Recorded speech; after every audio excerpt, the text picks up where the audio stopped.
অবশেষে শাহজালাল আন্তর্জাতিক বিমানবন্দরের থার্ড টার্মিনাল জাপানের হাতে তুলে দেওয়ার সিদ্ধান্ত থেকে সরে এলো সিভিল এভিয়েশন। 15 বছরের জন্য এই টার্মিনালটি পরিচালনার দায়িত্ব পেয়েছিল জাপান। সেই লক্ষ্যে অন্তর্বর্তী সরকারের সময়ে প্রায় 9 মাস ধরে চলে দুপক্ষের আলোচনা। শেষ পর্যন্ত কেউই একমত না হওয়ায় চুক্তি করা হয়নি জাপানের সঙ্গে। তাই শেষ পর্যন্ত বাধ্য হয়ে আন্তর্জাতিক টেন্ডারের পথে হাঁটছে সিভিল এভিয়েশন।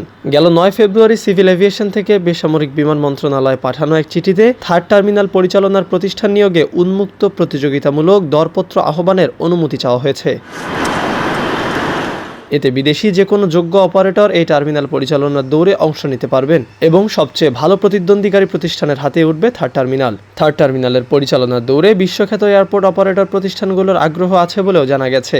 লন্ডন ভিত্তিক মিনজিস এভিয়েশন ও দুবাই ভিত্তিক এয়ারপোর্ট অপারেটর ডানাটাও এই দরপত্রে অংশ নিতে পারে বলেও শোনা যাচ্ছে। প্রায় 22,000 কোটি টাকা ব্যয় নির্মিত এই বিশাল স্থাপনার কাজ 99% শেষ হয়ে পড়ে থাকলেও কেবল দক্ষ অপারেটর নিয়োগ দিতে না পারা এর সুফল পাচ্ছে না দেশ। অপারেটর হিসেবে জাপানের সঙ্গে মূলত নানা সমঝোতার চেষ্টা চললেও শেষ পর্যন্ত আর্থিক ও কৌশলগত দ্বন্দ্বে ভেস্তে গেছে সেই বহুল আলোচিত চুক্তিটি। মূলত রাজস্ব ভাগাভাগি বা রেভিনিউ শেয়ারিং মডেল নিয়ে দুপক্ষের বিপরীতমুখী অবস্থানই এর অচলাবস্থার প্রধান কারণ হয়ে দাঁড়িয়েছে। সুমিতামো কর্পোরেশনের নেতৃত্বাধীন জাপানি কনসোর্টিয়াম আন্তর্জাতিক মানদণ্ড অনুযায়ী মোট আয়ের একটি নির্দিষ্ট অংশ দাবি করে আসছিল। অন্যদিকে বেবিচক শুরু থেকেই ভারতের আদলে কেবল সার্ভিস ফি প্রদানের মডেলে অনড় ছিল।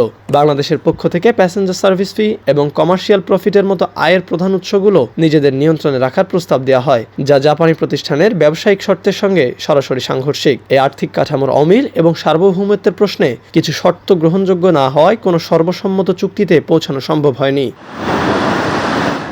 আর্থিক জটিলতার পাশাপাশি অপারেশনাল নিয়ন্ত্রণ ও নিরাপত্তা ব্যবস্থাপনা নিয়েও দুপক্ষের মধ্যে ছিল গভীর মতভেদ। বেবিচক কর্মকর্তাদের মতে প্রতিষ্ঠানটির কিছু দাবি রাষ্ট্রের কৌশলগত নিয়ন্ত্রণকে চ্যালেঞ্জ করেছিল। দীর্ঘ প্রতীক্ষা আর একের পর এক বৈঠকের পরও কোনো সুরাহা না হওয়ায় অবশেষে এই পথে হাঁটার সিদ্ধান্ত নিল কর্তৃপক্ষ।